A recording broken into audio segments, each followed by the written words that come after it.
It started as just another ordinary afternoon at Sprout Daycare. Parents arrived one by one, scooping up their children, their voices mingling with the cheerful laughter that filled the air. Everything was routine, predictable, safe. But then Jessica Lane noticed something. A little girl, frozen in place, her tiny fingers gripping the edge of the slide like it was the only thing keeping her grounded. Her wide brown eyes weren't filled with the usual reluctance of a child who wanted 5 more minutes of playtime. No, this was different. This was fear. And when Jessica looked toward the front of the daycare and saw the man waiting there, tall, calm, smiling like he belonged, her stomach twisted. Something was wrong. She didn't know it yet, but the decision she made in that moment, to trust her gut, to follow that nagging sense of unease, would lead her down a path she never expected. A path that would uncover a terrible truth. A path that would change a little girl's life forever. It was a typical afternoon at Sprout Daycare in Tacoma, Washington. The bright colors of the playroom walls reflected the warmth and energy of the children as they ran, laughed, and played. The scent of crayons and freshly cleaned mats lingered in the air, blending with the sounds of parents arriving one by one, their voices filling the space with greetings and end-of-day chatter.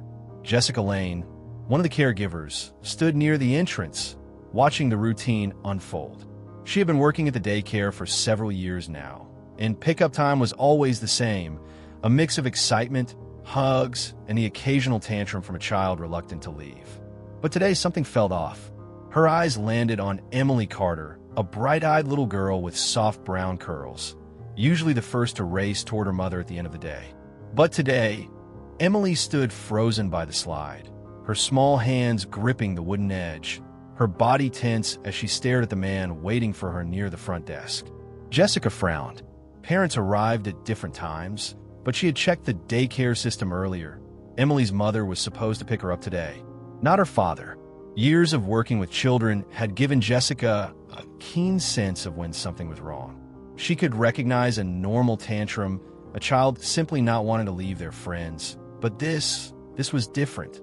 Emily wasn't whining or protesting in the playful way children often did. She wasn't pouting or bargaining for 5 more minutes on the swings. She was scared. Jessica took a deep breath and approached her, crouching down to meet the little girl at eye level. "Emily, sweetheart," she said gently, her voice soft and steady. "It's time to go home. Your dad is here to pick you up." Emily flinched, her eyes flickering toward the front door before darting back to Jessica. Her lower lip trembled.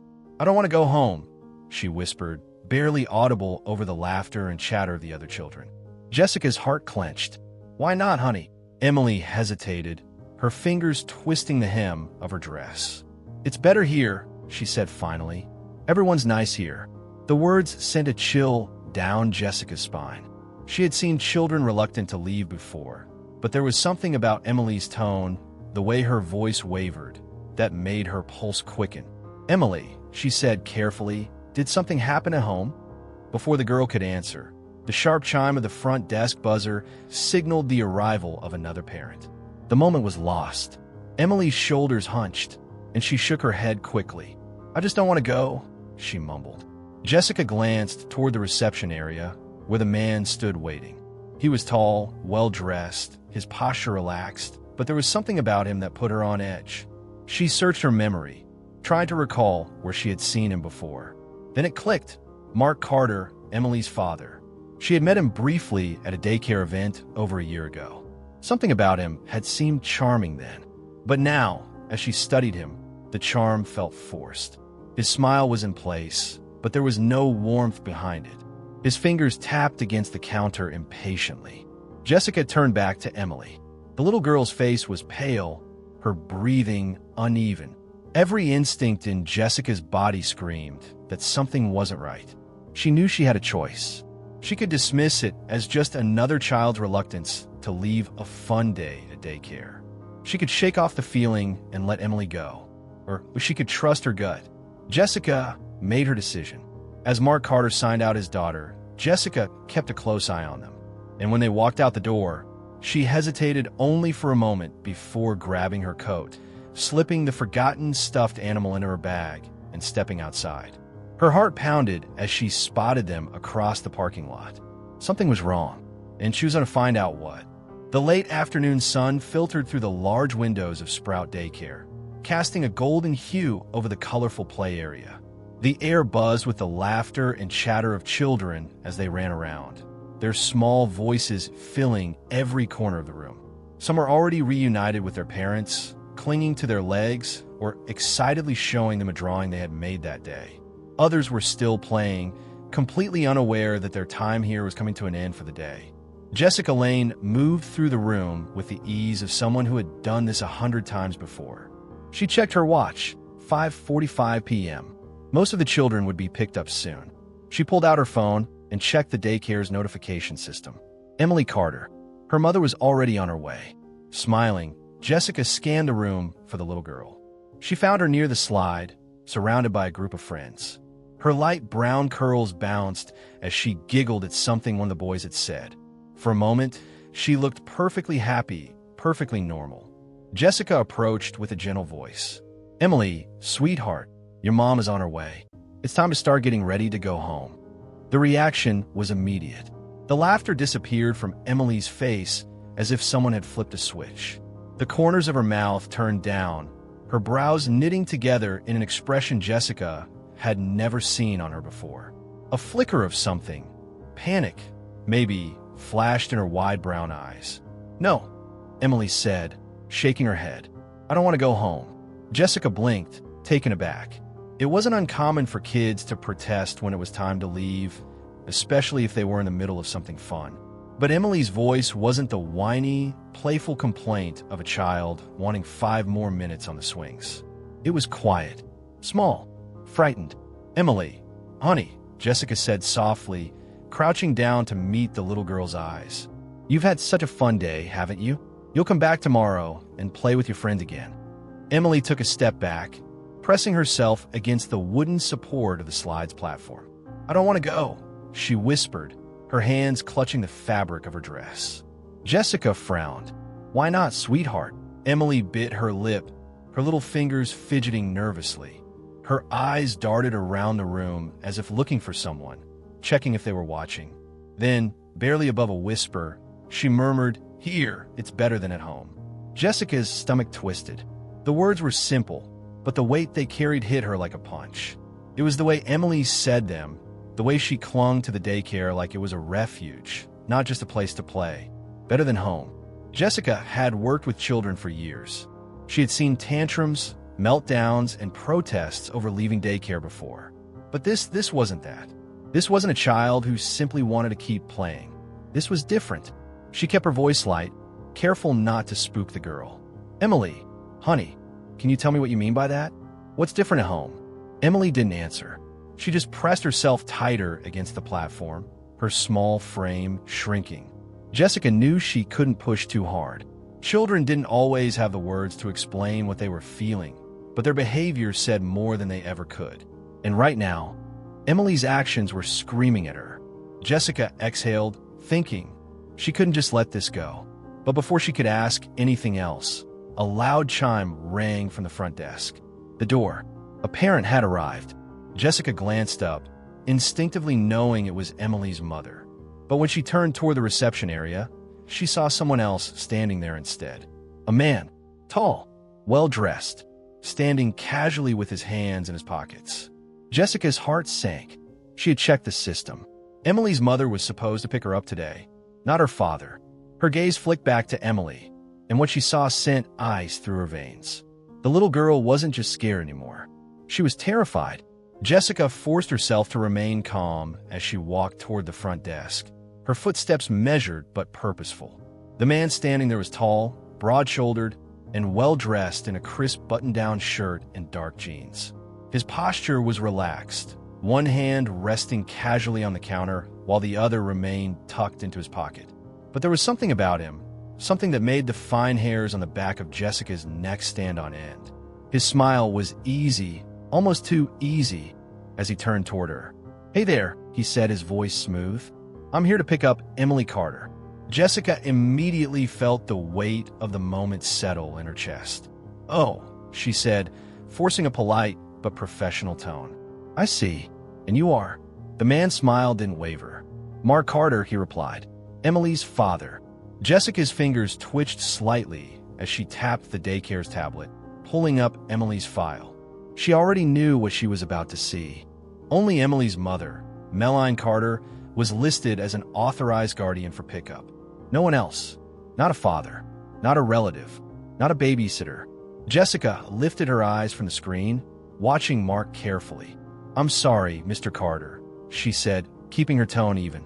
But I don't see your name listed as an approved pickup. We can only release Emily to a registered guardian. For a split second, just the briefest moment, she saw it. A flicker of something in his eyes. Annoyance? Frustration? It was there and gone so quickly, she almost convinced herself she imagined it. Then, with a chuckle, Mark reached into his pocket and pulled out a phone. Right, I figured that might be an issue, he said, tapping the screen. That's why I brought Melanie's phone with me. She's the one who usually picks up Emily, but she had something urgent come up at home and asked me to get her instead. Jessica hesitated. That explained why the daycare system had registered the check-in. Emily's mother's phone had been used to confirm the pickup. The system wasn't designed to detect who was holding the phone, only that the right account had been accessed. But that didn't mean she had to accept it without question. She took the phone from him, glancing at the screen. The daycare app was open, the barcode for Emily's pickup already generated. It was, as he claimed, logged into Melanie Carter's account. Still, something didn't sit right. Jessica stole another glance at Mark. His smile was still there, patient and polite, but his fingers drummed subtly against the countertop, a small, restless movement. His shoulders were loose, but his stance was firm, as though bracing for something. Then she remembered. She had seen him before. It had been nearly a year ago, at one of the daycare's parent meet-and-greet events. Back then, she hadn't paid him much attention. He had been charming, making easy conversation with the staff and other parents. But now, standing in front of him again, she realized something. At that event, he had never been with Emily. Jessica inhaled slowly, considering her options. She didn't have any hard evidence that something was wrong. No reason, beyond a gut feeling, to deny him pickup. The daycare system had technically verified the credentials, and if she refused to release Emily, it could cause a scene. So, she played it carefully. Of course, I understand, she said, handing the phone back to him. We just have to be extra cautious, for security reasons. Mark's smile widened as he pocketed the phone. Of course, he said smoothly. I appreciate that. Jessica nodded, though inside, her mind was racing. Since Emily's mother usually picks her up, would you like me to register you in the system? That way, you can have your own account and barcode for future pickups. For the first time, Mark hesitated. It was only for a second, but Jessica caught it, the flicker of hesitation in his eyes before he nodded. Yeah, he said. That would be great. Thanks. Jessica guided him through the process, helping him install the daycare app on his phone and set up an account under his own name. She noted the way his fingers moved quickly over the screen, his breathing just a little too controlled. And she noted the way his shoulders relaxed ever so slightly once the registration was complete. There you go, she said, handing his phone back. All set. Perfect, Mark said, slipping it into his pocket. Jessica moved to open the gate, but as she did, she stole one last glance at the playroom. Emily was still by the slide, unmoving, frozen, and when she saw her father step through the small, child-sized gate, her entire body went stiff. Jessica's heart clenched. Something was wrong, and she wasn't going to ignore it. The moment Mark Carter stepped through the child-sized gate, Jessica felt the shift in the air. It was subtle, almost imperceptible, but she saw it. The way Emily's small body tensed, the way her fingers clutched the edge of the slide like it was the only thing keeping her grounded. Then Mark's voice rang out, casual and warm. Hey, sweetheart, time to go. Emily flinched, not in a playful, reluctant to leave kind of way. Not in the way kids sometimes did when they didn't want to stop playing. This was different. Her breath hitched, her eyes darting wildly around the room, searching for an escape. Jessica's stomach twisted. Mark stepped closer, his hands resting on his hips, his stance patient but expectant. Come on, kiddo, he said, tilting his head slightly. Let's not make this difficult. Emily took a step back, then another, and then, without warning, she bolted. A sob tore from her throat as she turned and ran, her small feet pounding against the padded playroom floor. She weaved between the other children, past the cubbies, past the low tables covered in half-finished drawings, heading straight for the playroom door. Jessica's heart lurched as she saw where Emily was going. The door handle was too high, intentionally placed out of reach for little hands. It was a security measure, one Jessica had always appreciated. But now, watching Emily jump and stretch desperately to reach it, her tiny fingers grasping at nothing, it felt like a cruel barrier. Mark sighed, his expression shifting into something that looked almost amused. "Wow," he muttered. "Guess someone's feeling dramatic today." Jessica ignored him, moving swiftly toward Emily. She crouched beside the girl, her voice gentle but firm. "Emily, honey, look at me." Emily's small frame shook as she sobbed, her head dropping forward in defeat. Jessica reached out slowly, brushing the girl's curls away from her tear-streaked face. "It's okay," she murmured. "Take a deep breath, sweetheart." Emily hiccuped, her breath shaky and uneven. Jessica kept her voice calm, steady. "I know you're upset. Can you tell me what's wrong?" Emily didn't answer, but she didn't have to. The fear in her wide brown eyes said enough. Jessica inhaled deeply, trying to push back the frustration, the unease curling in her gut. She wanted to press her, to ask more, but she knew she couldn't. Not yet, not here. Instead, she gently took Emily's hand and stood up. "How about we get your shoes on, okay?" Emily's lip trembled, but after a moment, she gave the smallest nod. Jessica guided her toward the cubbies, glancing over her shoulder at Mark. He hadn't moved, still standing near the gate, watching them with an expression that was hard to read. Jessica turned back to Emily, kneeling beside her as she reached for the girl's tiny sneakers. "You know," she said softly, tying the laces, "if you ever need to talk about anything, I'm here." Emily wiped her nose with the sleeve of her sweater. "I don't want to go home," she whispered. Jessica swallowed hard.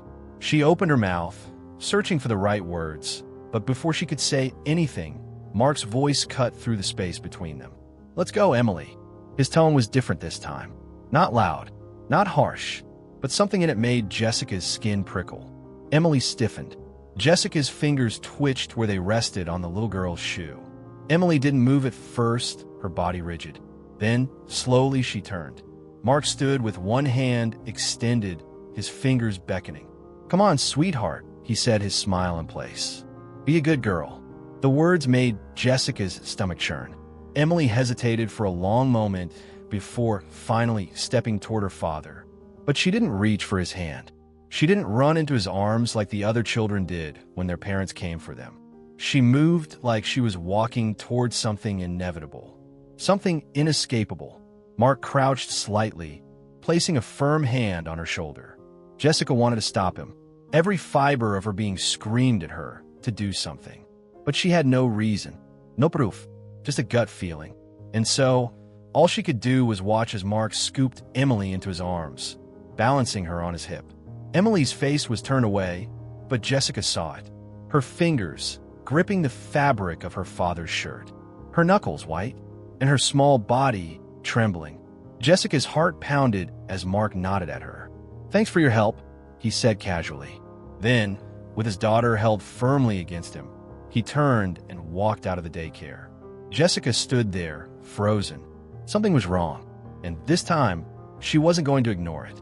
The daycare had quieted now, the once bustling space nearly empty as the last few children were picked up by their parents. Jessica stood behind the reception desk, her mind still replaying the image of Emily in her father's arms, her small hands clenched into tight fists against his shirt.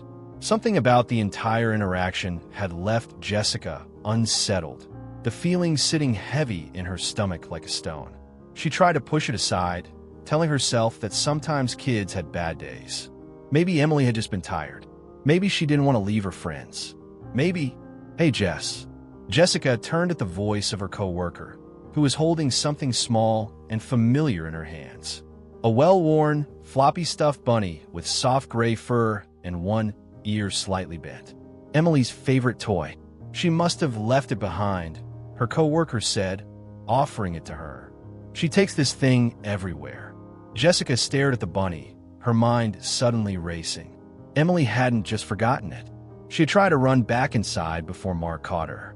Jessica had assumed it was just her desperation to stay at the daycare. But what if? The thought sent a shiver down her spine. She glanced toward the front door, then back at the stuffed animal. This was her chance. "Can you cover for me for a few minutes?" Jessica asked, already moving toward the door.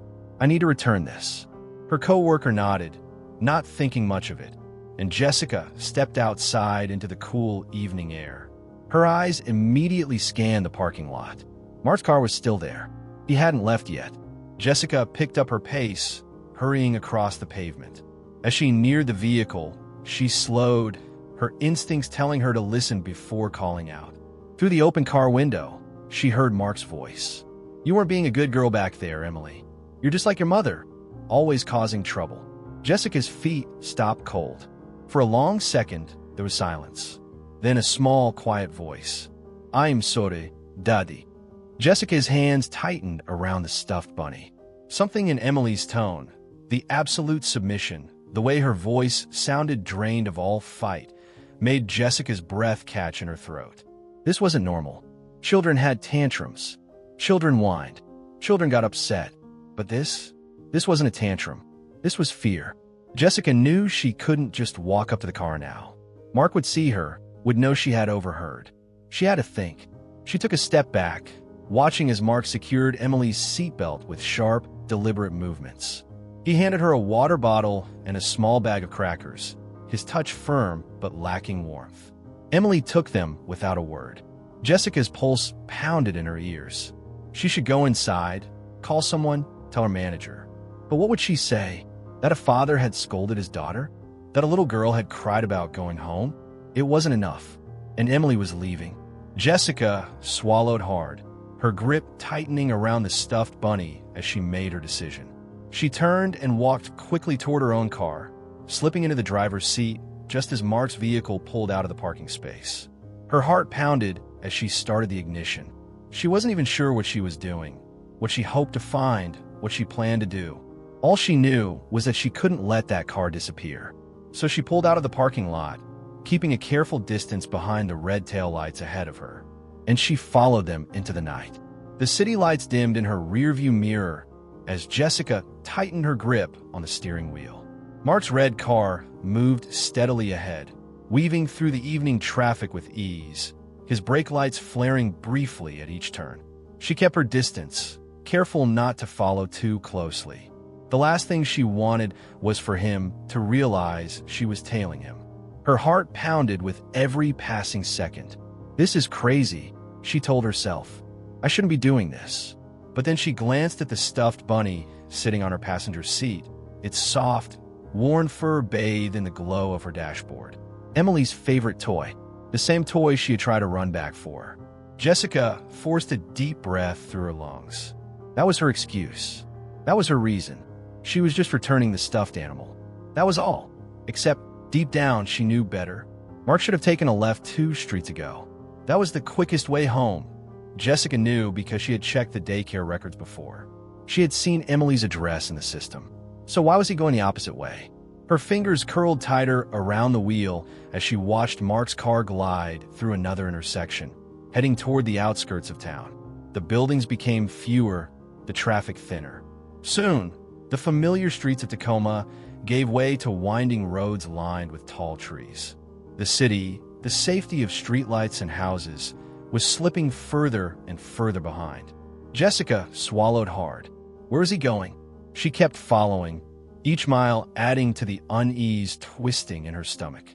The dense forest along the roadside thickened, the towering pines swallowing the last traces of daylight. The roads narrowed, winding deeper into an area Jessica rarely ever drove through. Something was wrong. Mark's house wasn't far from the daycare. At the speed he had been driving, he should have been home by now. There was no reason, none at all, for him to be taking this route. Her pulse quickened as she scanned the road ahead, searching for any sign of a turnoff, a driveway, something that would explain why he had come this way. But there was nothing. No houses, no street signs, just trees. Thick, endless trees stretching toward the darkening sky. Jessica's breath came faster now, her instincts screaming at her. She had told herself she was only following to return the stuffed animal. That's what she had planned to tell him if he noticed her. But now, that excuse felt paper thin, because this wasn't just an unusual route. This was deliberate. Mark was taking Emily somewhere he didn't want anyone else to see. Jessica's hands were shaking as she realized the terrifying truth. He wasn't taking her home. He was taking her somewhere else. And Jessica had no idea what waited at the end of the road. The road had narrowed to little more than a winding path, swallowed by towering trees on either side. The deeper Jessica followed, the less light remained, the thick canopy above casting eerie shadows that stretched long and dark across the pavement. She could barely see the sky now, just glimpses of the fading sunset through the gaps in the trees. And then, without warning, Mark's car jerked to the right. Jessica's breath caught as his taillights flared, his vehicle bouncing slightly as it veered off the paved road and onto a narrow dirt path. The sudden movement sent a spray of gravel flying before his car rolled to a stop between the dense trees, nearly swallowed by the undergrowth. Jessica's pulse pounded in her ears. Why was he stopping here?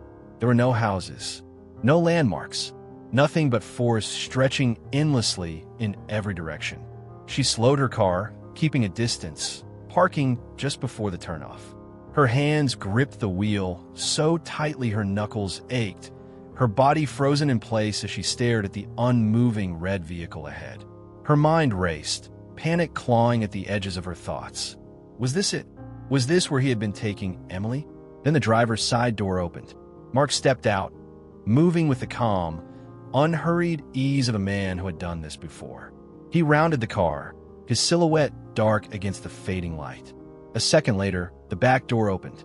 Jessica barely breathed as Emily emerged. The little girl stepped out hesitantly, her small figure illuminated in the dim glow of the car's interior light.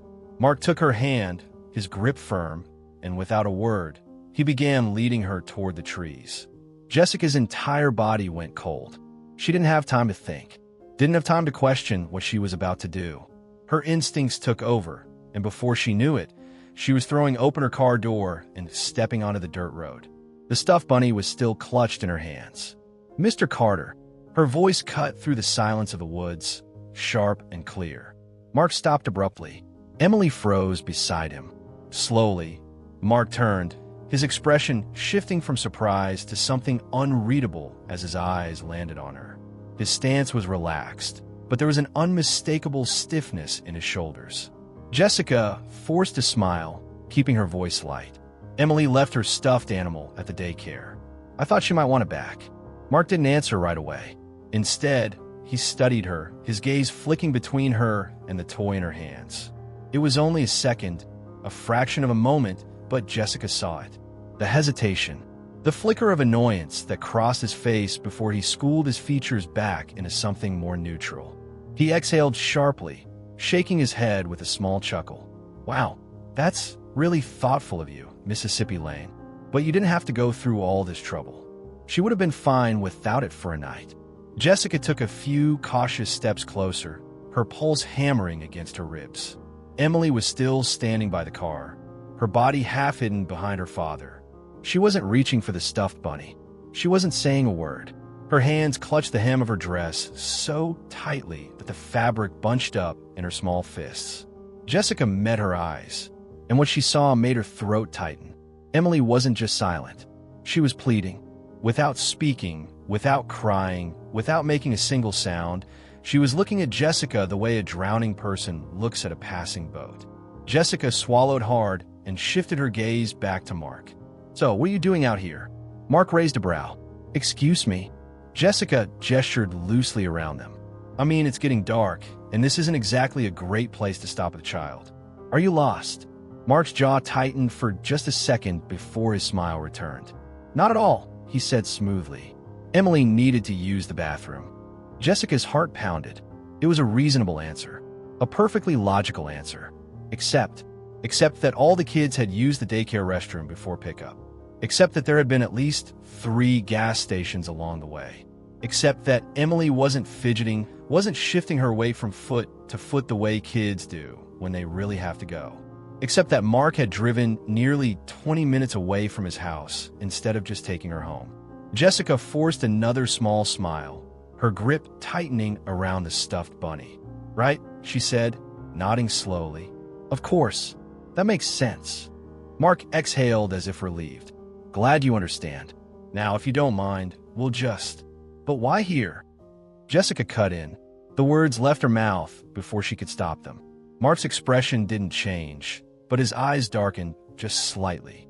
"What do you mean?" Jessica took another step forward, now just a few feet away from them. "You live close to town, right? Wouldn't it have been easier to just take Emily home?" A tense pause. Then Mark chuckled, shaking his head. "Wow, you sure ask a lot of questions." Jessica's skin prickled, but she forced a light laugh. I guess I just worry too much about the kids at daycare." Mark's smile thinned. "I can see that." Jessica met his gaze, unblinking. Neither of them spoke. The woods around them had grown eerily quiet, the last remnants of daylight fading into shadows. A breeze moved through the trees, rustling the leaves above them. Then, slowly, Mark exhaled. "Well, thanks for bringing the toy," he said, placing a hand on Emily's back, nudging her gently forward. "But I think we should get going now." Jessica hesitated. Everything inside her screamed not to move, not to let them go, not to let this moment slip through her fingers. But she had no reason to stop them. No proof, no justification, just a feeling. So she did the only thing she could. She held out the stuffed bunny. Emily took it, her hands trembling. She didn't say thank you. She just looked at Jessica, her brown eyes wide and unblinking. Jessica looked back. Then Mark turned, leading Emily deeper into the woods. Jessica stood frozen, her breath trapped in her chest, watching them disappear between the trees. She knew she should leave, knew she should get in her car and drive away. But her gut screamed at her that if she did, she would regret it. Jessica stood rooted to the spot, watching as Mark turned with Emily and took a step deeper into the woods. Every fiber of her being screamed to her to do something, to reach out, to grab Emily, to refuse to let them disappear into the shadows. But what could she do? Mark had given her an excuse. A flimsy one, but an excuse nonetheless. If she pushed any harder, if she argued, she'd be overstepping. There was no proof, nothing concrete she could point to, just a gut feeling, an unease that had been growing ever since Emily had flinched at the sound of his voice.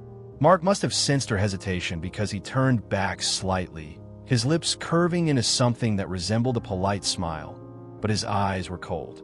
"Thanks again, Mississippi Lane," he said, voice even. "Really thoughtful of you. But we'll take it from here." A dismissal. Jessica swallowed, forcing her feet to move backward, even though her body resisted. Emily still hadn't said a word. She stood stiffly beside her father, clutching her stuffed bunny as if it were the only thing tethering her to this world. The toy's long ears drooped over her tiny hands, and in that moment, it seemed like a silent plea. Jessica wanted to say something, wanted to ask Emily one last time if she was okay. But she didn't. She couldn't. So she gave a small nod, turned on her heel, and walked back to her car, her movements slow and deliberate, each step heavier than the last. She climbed into the driver's seat and closed the door, but she didn't start the engine right away. Instead, she sat there gripping the steering wheel, staring at the road ahead, willing herself to drive away. Her heart pounded as she flicked a glance at her rearview mirror. Mark and Emily were still visible, standing at the edge of the tree line. Then, without another word, Mark took his daughter's hand again and led her into the forest. Jessica's breath caught as she watched them disappear, swallowed whole by the darkness. Gone. She clenched her jaw, blinking rapidly against the rising panic in her chest. She had no reason to stay, no excuse to follow. She had done all she could, hadn't she? Her fingers trembled as she finally turned the key in the ignition. The car rumbled to life, the headlights cutting through the darkening evening, illuminating the lonely road ahead. She forced herself to put the car in drive, forced herself to ease back onto the road, forced herself to leave. But her mind was already racing ahead, forming a plan, because she wasn't done yet. Not by a long shot. She needed to stop somewhere. Somewhere close enough to keep an eye on the road, but not so close that Mark would suspect anything if he happened to drive past her. Then she remembered the gas station. It wasn't far. She could wait there. Think. Decide what to do next. Jessica pressed her foot on the accelerator, her hands gripping the wheel tightly as she drove back toward town. The thought of abandoning Emily gnawed at her insides, but she needed time. She needed to figure this out without making a reckless mistake. A few minutes later, she pulled into the gas station lot, parking near the edge, facing the direction of the forest road. The bright fluorescent lights overhead buzzed softly, casting a harsh glow on the pavement. A few cars were scattered around the lot, their owners going in and out of the small convenience store. Jessica cut the engine and exhaled, trying to calm the storm in her chest. She hadn't seen Mark's car leave yet, which meant they were still in the woods. The thought made her skin crawl. What was he doing in there? Why bring a little girl into the forest when they were so close to home? Jessica tapped her fingers against the steering wheel, her mind spiraling. Maybe she was wrong. Maybe Mark really was just taking Emily for a bathroom break. Maybe they would come out in a few minutes, get back in the car, and drive home. Maybe this whole thing was just an overreaction. But then she thought about the way Emily had flinched, the way she had begged not to go home, the way she had clung to her stuffed bunny, her silent cry for help. Jessica swallowed hard. No, she wasn't wrong. Something was happening, and she was going to find out what. Jessica sat in her car, the gas station lights flickering above her, the hum of passing vehicles breaking the uneasy silence. Her hands were still gripping the steering wheel, knuckles pale from how tightly she held on. She knew she should leave. She knew she should drive home and forget about this. But she couldn't. Emily's wide, pleading eyes haunted her, the way she had clutched that stuffed bunny like it was the only thing keeping her safe, the way she had flinched when her father spoke. Jessica inhaled sharply and grabbed her phone. If she couldn't stop Mark outright, she could at least learn more about him. Her fingers moved quickly as she pulled up the daycare's database, typing in Carter, Emily. The profile loaded instantly. Her mother's name, Melanie Carter, was listed as the sole authorized guardian. Mark Carter was nowhere in the file, not even as an emergency contact. Jessica's pulse quickened. She quickly switched over to social media, searching for their names. Melanie Carter's profile was sparse. A few pictures of Emily, some old posts about her new job, nothing unusual. But as Jessica scrolled further back, something became clear. There were no photos of Mark, not a single one. Jessica frowned and searched for him instead, finding his account almost immediately. His profile picture was a professional-looking headshot, his bio short and generic. Scrolling through his posts, she saw pictures of Emily, but none of them felt right. There was no warmth, no candid moments of a father and daughter smiling together. No playful selfies, no videos of laughter. Every picture was the same. Emily, standing still, stiff, looking just past the camera, her face void of any real emotion. In one, she held a birthday balloon. In another, she was sitting on a park bench. The only time she even looked remotely happy was in a picture where she was standing with another woman, Melanie. Jessica's stomach twisted. Something wasn't right. Then, movement in her peripheral vision caught her attention. A flash of red. Jessica's head snapped up just in time to see Mark's car speeding past the gas station, heading back toward the main road. He was leaving the forest. She barely had time to process what she was doing before her hands moved on their own, turning the key in the ignition. Her tires screeched slightly against the pavement as she pulled out of the lot and onto the road, staying far enough behind that he wouldn't notice her following. Her heart hammered as she matched his speed. If he had gone straight home after picking up Emily, none of this would have felt so off. But he hadn't. He had taken her somewhere else first. Somewhere isolated. Somewhere no one would hear her scream. Jessica swallowed against the nausea rising in her throat, her grip on the wheel tightening. She needed to see this through. She needed to know Emily was okay. Mark's car weaved through the suburban streets, slowing as he turned into a quiet, tree-lined neighborhood. Jessica eased up on the gas, making sure to keep her distance as she followed him into the residential area. The houses here were neatly kept, the lawns trimmed, the sidewalks clean. It was the kind of neighborhood that looked safe. But that meant nothing. Jessica pulled over a few houses away and killed the engine, watching as Mark parked in the driveway of a white, two-story house with dark shutters. The porch light flickered on as he stepped out, opening the back door and lifting Emily into his arms. Even from a distance, Jessica could see it. The way Emily's small body remained unnaturally still. The way her arms stayed at her sides instead of wrapping around her father's neck. Jessica's stomach twisted. She should leave. She should turn her car around and go home. But just as she reached for the gear shift, crash! The sound of shattering glass echoed through the night. Jessica froze. Then came a voice, desperate, pleading, "Not in front of our daughter." Jessica's breath caught in her throat. It was a woman's voice.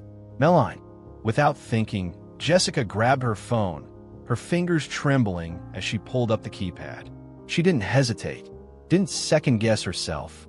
She pressed 911 and hit call. Jessica's heart pounded so violently in her chest that she could hear the pulse in her ears. The silence that followed the shattering glass was suffocating, stretching through the night like a warning. Then, Meline's desperate voice rang out again. "Not in front of our daughter." Jessica felt like the air had been sucked out of her lungs. She fumbled with her phone, her fingers trembling as she tapped the camera icon. If the police needed proof, she was going to give it to them. She zoomed in on the house, her phone steady despite the adrenaline racing through her veins. Through the thin curtains of the front window, she saw movement, shadows shifting violently. Then she saw it, a figure inside the house, standing tall, raising something high above their head, a baseball bat. Jessica barely had time to process the horror of what she was witnessing before her instincts took over. She swiped out of her camera app and hit 911. The operator's voice was calm and steady. 911, what's your emergency? Jessica sucked in a breath, forcing herself to speak clearly. I need to report a domestic violence emergency. There's a woman inside. She's in danger. I just saw a man raise a bat at her. The dispatcher's tone sharpened. Can you give me the address? Jessica read the numbers off the mailbox, her eyes never leaving the house. She could still see movement, shadows lunging, struggling. Officers are on their way, the dispatcher assured her. Are you in a safe location? I'm in my car down the street, Jessica whispered. And there's a child inside, too. Emily Carter. I think she's in danger. Stay where you are, ma'am. Help is coming. Jessica hung up, her fingers still clenched around her phone, her breath shallow. Then, the distant wail of sirens. A sharp burst of relief flooded through her, but it was brief, because as the blue and red lights appeared down the street, Mark Carter was already moving. Jessica watched in horror as the front door burst open. Mark stormed out, his movements jerky, frantic. His chest rose and fell with sharp, uneven breaths. His hands were empty, but Jessica saw the dark stain of something smeared along his forearm, something that looked like blood. He was heading for his car. Jessica's stomach dropped. She didn't know what he was planning to do, but she knew it wasn't good. The police cars screeched to a stop in front of the house, their doors flying open as officers jumped out, weapons drawn. Hands in the air, one of them barked. Mark froze for just a second. Then, his hand twitched toward the driver's side door. "Don't move," an officer shouted, stepping forward. Mark's face twisted in rage. His body tensed. Then he raised his hands. Jessica let out a shaky breath, her hands gripping the steering wheel as she watched the officers surround him, their voices sharp and commanding. Two of them rushed forward, securing his arms behind his back, locking cuffs around his wrists. One of the officers immediately moved to his car, opening the driver's side door and shining a flashlight inside. His beam froze on something wedged between the seat and the center console. Jessica saw the shift in his posture, the way his shoulders stiffened. Then, slowly, he reached inside and pulled it out. A hammer. Jessica's stomach turned. "Got a weapon here," the officer called out. Mark clenched his jaw, his whole body tense, as the other officers forced him toward the patrol car. His head snapped up suddenly, and for the first time, his eyes locked onto Jessica's car. His expression darkened. Jessica felt an icy chill crawl up her spine. He knew she had called, and the fury in his stare made it clear. If he wasn't in handcuffs, he'd be coming straight for her. Jessica forced herself to hold his gaze, refusing to shrink away. Then, from the corner of her eye, she saw movement in the window. A tiny figure pressed against the glass. Emily. She was clutching her stuffed bunny so tightly that her small fingers dug into the fabric. Her face was pale, her eyes impossibly wide as she watched the scene unfold outside. Jessica's heart ached. She was still inside, still trapped. Jessica quickly turned her attention back to the officers. "There's a woman and a child inside," she called out from her car. One of the officers nodded, already moving toward the house. Another used the recovered house key to unlock the front door. The moment it swung open, Jessica saw a glimpse of the entryway. And then she heard it. The sound of a child's feet pounding against the hardwood floor. Emily came running. Jessica barely had time to move before the little girl barreled into her, her small arms wrapping tightly around her waist. Jessica immediately crouched down, her hands soothing over Emily's trembling back. "Hey, sweetheart," she murmured. "You're safe now. It's okay." Emily buried her face into Jessica's shoulder, her tiny body shaking with silent sobs. Then, in a voice so small Jessica barely heard it, she whispered, "Dad told me if I tell anyone, he'll hurt me too." Jessica's throat tightened, a wave of anger and heartbreak crashing over her all at once. "You don't have to be scared anymore, Emily," she whispered back. "I promise." Behind them, Jessica heard footsteps, then a sharp intake of breath. Emily's mother stood in the doorway, her face bruised, her lips split, her arms trembling. But the moment she saw her daughter, her pain didn't matter. "Emily," Melline gasped. Emily spun around at the sound of her mother's voice. And then she ran. Jessica watched as Melline collapsed to her knees, catching her daughter in her arms and holding her as tightly as she could. She sobbed into Emily's curls, pressing frantic kisses against her head, whispering over and over, "I'm so sorry. I'm so sorry."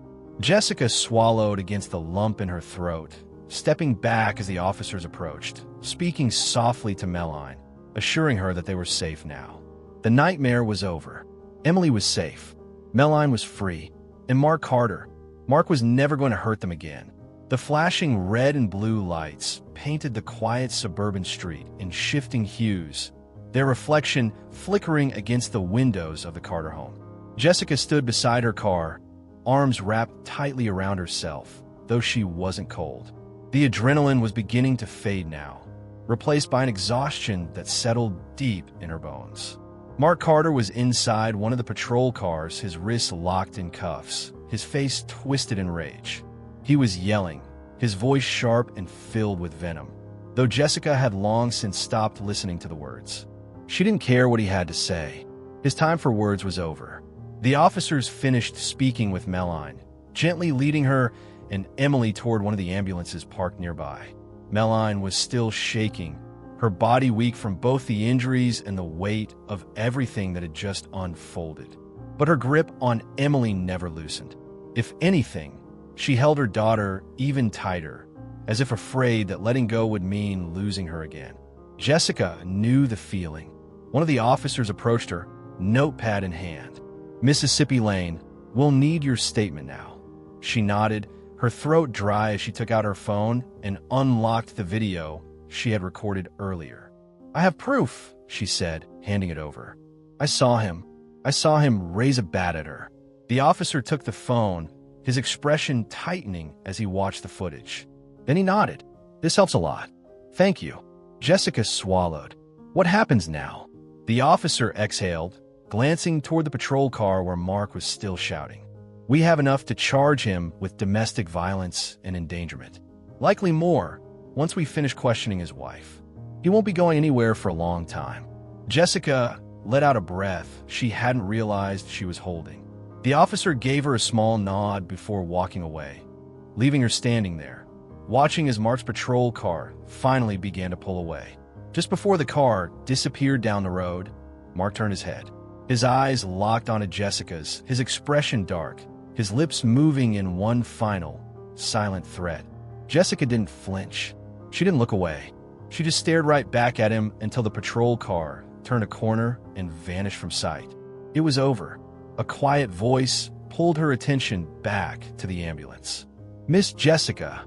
She turned to see Melline standing there, Emily still pressed against her side. Jessica immediately stepped forward. "Are you okay?" Melline let out a small, broken laugh. "I don't know," she admitted, shaking her head. I think I will be." She looked down at Emily, brushing a curl away from her face. "Because of you."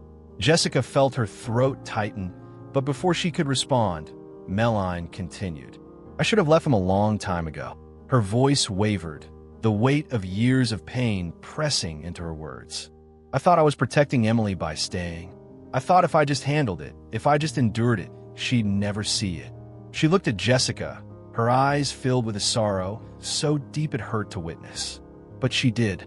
She saw it all, and she was too scared to tell anyone, because she thought he'd do to her what he did to me. Jessica's breath caught. She felt Emily shift slightly, and when she looked down, the little girl was already staring up at her. "He told me not to tell," Emily whispered. "But I wanted to." Jessica knelt down, meeting Emily's eyes. "I know, sweetheart." She reached out, gently tucking the stuffed bunny against Emily's chest. "You were very, very brave." Emily hesitated, then suddenly stepped forward, wrapping her small arms around Jessica's neck. Jessica's heart ached as she hugged her back, holding the little girl close. "You saved us," Melline whispered. "If you hadn't followed him, if you hadn't called," she shook her head, blinking away tears. "I don't even want to think about what would have happened tonight." Jessica pulled back slightly, looking between mother and daughter. "You don't have to. You're safe now." Melline nodded, her hand tightening around Emily's as if grounding herself in the truth of it. For the first time since this nightmare began, Emily didn't look afraid anymore. One of the officers approached, his voice gentle. "Mrs. Carter, we need to take you both down to the station for official statements. We can arrange a safe place for you to stay in the meantime." Melline hesitated, glancing down at Emily, who clutched her bunny tightly. Jessica didn't think. She just stepped forward. "I'll come with you," she said softly. "If you want me to." Melline looked at her for a long moment, her eyes searching. Then she let out a small breath, nodding. "Yes, please." Jessica gave her a reassuring smile. They weren't alone. Not anymore. As she walked toward her car to follow the police convoy to the station, she let her mind replay everything that had happened. She had almost ignored it, almost told herself that she was overreacting, almost let Emily walk out of that daycare and disappear into whatever hell waited for her at home. But she hadn't. She had trusted her instincts. And because of that, 2 lives had been saved. Jessica exhaled, gripping the steering wheel as she followed the flashing police lights through the quiet streets. A simple feeling in her gut had changed everything. And for her, that was all that truly mattered. And that, my friends, is how one simple gut feeling changed everything. Jessica could have ignored it. She could have dismissed Emily's fear as just another tantrum. But she didn't. She listened to that quiet voice inside her, and because of that, 2 lives were saved. But the story doesn't end here. What happens next? Will Melline and Emily finally find peace? And what about Mark? Will justice truly be served? If you want to know what happens in part 2, make sure to like, share, and follow so you don't miss the next chapter of this incredible story. And let us know in the comments, what would you have done if you were in Jessica's shoes? Stay tuned. And remember, sometimes trusting your instincts can mean the difference between life and death.